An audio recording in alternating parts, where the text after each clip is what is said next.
My name is Ratnesh Nagda. Racially, so in the US, I was born in Kenya, in Africa, but my family is from India. So, but in the US, I really identify as South Asian, and so you can see it as maybe part of the larger Asian American community, but more specifically South Asian. Maribel Vivas. I identify as Filipino American. Any act that perpetuates like those systemic levels of privilege and power that we have in our society.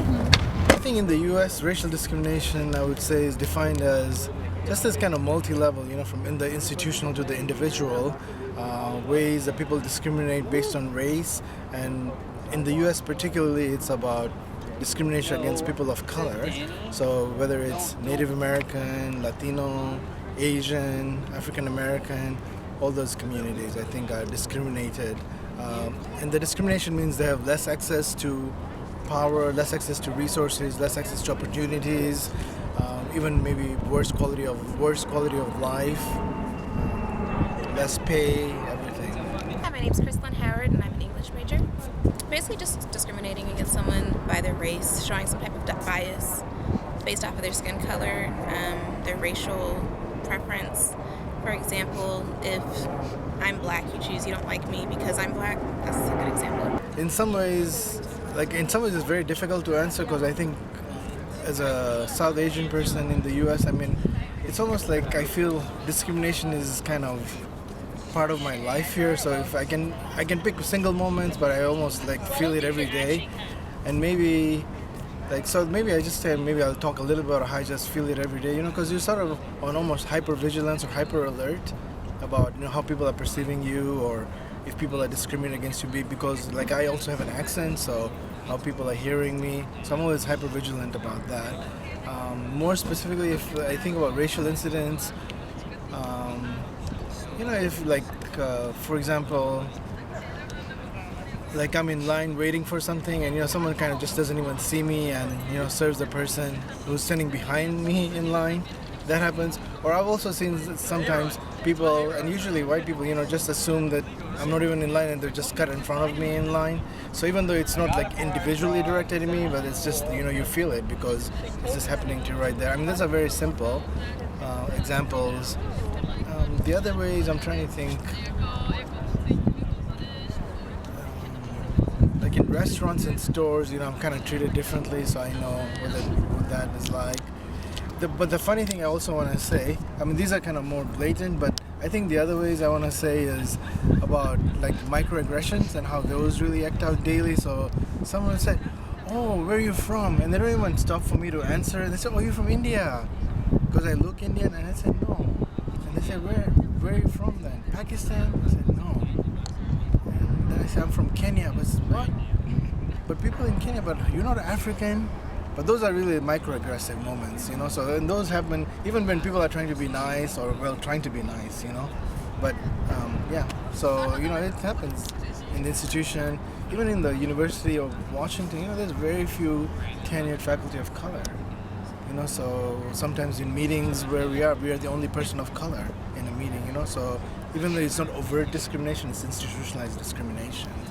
So then the ways we approach those meetings or the ways we are talking to people in those meetings, we have to be very conscious of that, So, yeah. Yeah, of course I felt racial discrimination, but now I'm at a point since I'm older where I pretty much just ignore it or I don't really pay too much attention to it. But I saw it on campus when I first got involved here, but I kind of just removed myself from that area.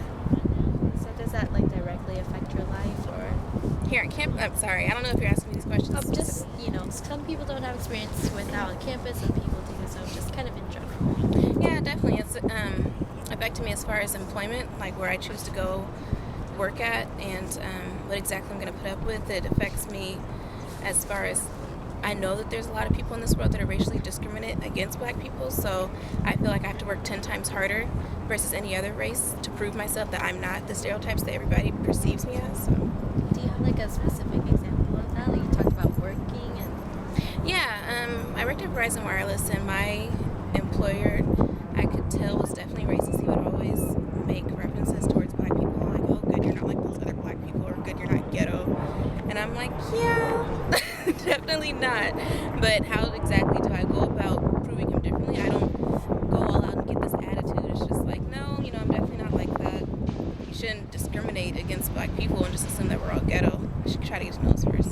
I would say that I've never felt directly discriminated, but I've definitely felt indirectly discriminated with things like stereotypes and like fitting into the model minority stereotype and other Asian American stereotypes, as well as different microaggressions that I've faced along my life.